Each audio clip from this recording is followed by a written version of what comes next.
Hello, family. Our film begins with Jennifer Hills, a young New York novelist, arriving in Louisiana to work on her new novel. In privacy, she intends to spend the next few months alone in a modest cottage. After receiving the keys to the cabin from Earl, the cabin's owner, Jennifer sets out on her journey. Jennifer is lost, so she stops at a gas station to refuel her car. The gas station worker, Johnny Stillman, directs her to a rental cabin.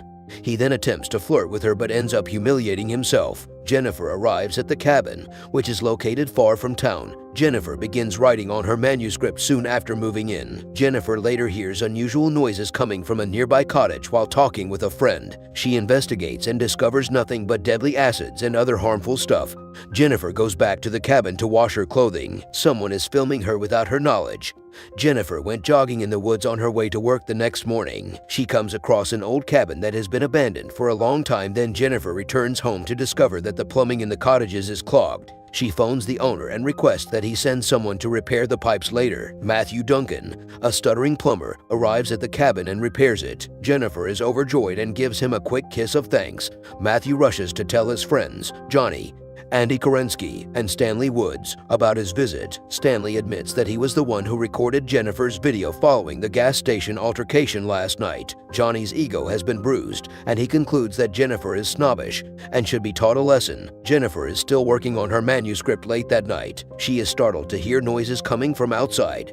Jennifer goes outside to examine, but no one is there. She returns inside to find the four men who had entered the cabin quietly, but Stanley is filming Jennifer's video. Johnny and Andy ridicule her, while Matthew refuses to participate. Jennifer begs them to abandon her, but the four men continue to mock her. Johnny assaults her with his gun and threatens her. Jennifer, on the other hand, escapes from the cabin and rushes into the woods. She runs into Sheriff, who is following Earl. Jennifer describes all that has happened to her. As a result, Storch chooses to accompany Jennifer and transports her back to the cabin.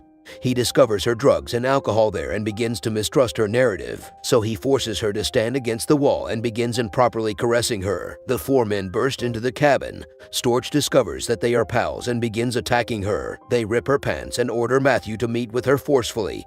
Although Matthew is initially hesitant, he eventually agrees to do it. When all the men are distracted, Stanley records the assault on his camera. Jennifer gathers her remaining strength and flees the cabin. The men, however, catch up to her and resume their assault. The other men then take turns forcing Jennifer to meet them. Jennifer manages to get back on her feet despite being severely assaulted and walks to a nearby river with the men following her. Right before Storch is preparing to shoot her, Jennifer jumps into the river to flee. The men are terrified because they know that if Jennifer makes it to town, they will all be jailed, so they start looking for Jennifer everywhere. However, she is nowhere to be discovered, so Storch instructs everyone to keep looking for her every day. He orders Andy to burn all of Jennifer's stuff and eliminate all evidence in the cabin. He also destroys the tape recorder because it could land them in jail if someone obtains it. The next day, Storch gives Earl the cabin key and informs him that Jennifer has left. The men's lives were restored to normal after a few days, except for Matthew, who feels bad about assaulting Jennifer. As a result, he continues to have hallucinations.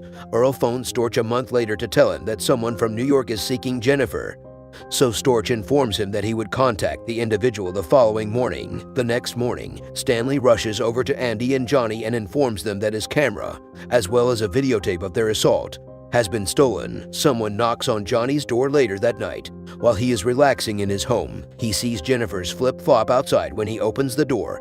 Storch discovers the next day that someone has mailed a videotape to his wife. They didn't watch the video. Storch stormed out and drove directly to Johnny's place because they couldn't get it to play. Everyone is terrified since no one knows who is behind it all. Johnny and Andy believe Matthew is feeling bad over the assault, so Storch assigns Johnny, Stanley, and Andy to track down Matthew at night. Storch and Earl go hunting together later that day. When Earl is preoccupied, Stewart murders him in order to tie up all the loose ends. Matthew returns to the cabin.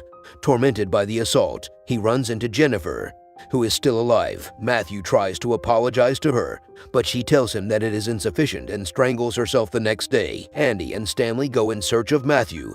When they are sidetracked, they come to the abandoned cabin from earlier. Jennifer traps Stanley in a bear trap. and he attempts to help but is knocked out by Jennifer. Jennifer intends to torture them to death in retaliation for what they did to her.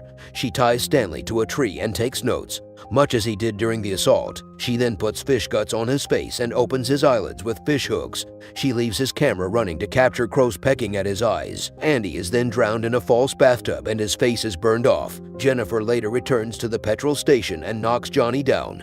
She transports him to the deserted cabin and ties him to the rafters. She tortures him by removing his teeth one by one with pliers. She then places the rifle in his mouth, much like he did when he assaulted her. Jennifer then emasculated him with garden shears and left him to bleed to death. Jennifer then goes to see Storch's wife and poses as their daughter to these new teachers. Storch speaks with the new instructor and discovers that she is none other than Jennifer, who has come back to haunt him. He rushes home to confront Jennifer, only to discover that she has taken Chastity to a local park. Storch rushes to the park to look for his daughter, but she is nowhere to be seen, so he goes back to his car to hunt for his daughter, but Jennifer knocks him out. Storch awakens to find Jennifer has stuffed a firearm inside his anus. He begs Jennifer to release his daughter since she is not guilty. Jennifer reminds him that while she was as innocent as his own daughter, he still assaulted her. She then sets up her trap by tying one end of a cord to the trigger and the other to Matthew's wrist, who is unconscious in front of Storch. When Matthew awakens, he sees the sheriff bound and tries to move, accidentally firing the shotgun, which fires a shell into Storch's mouth before striking Matthew in the chest, killing both men. Jennifer, who is sitting outside, hears the gunshot and smiles, her vengeance now complete. She inflicted pain on her assailants with savagery far greater than her own. This is how our movie ends. Leave us a comment on how you found this movie, and see you in the next video. We hope that you enjoy your time and have a good day.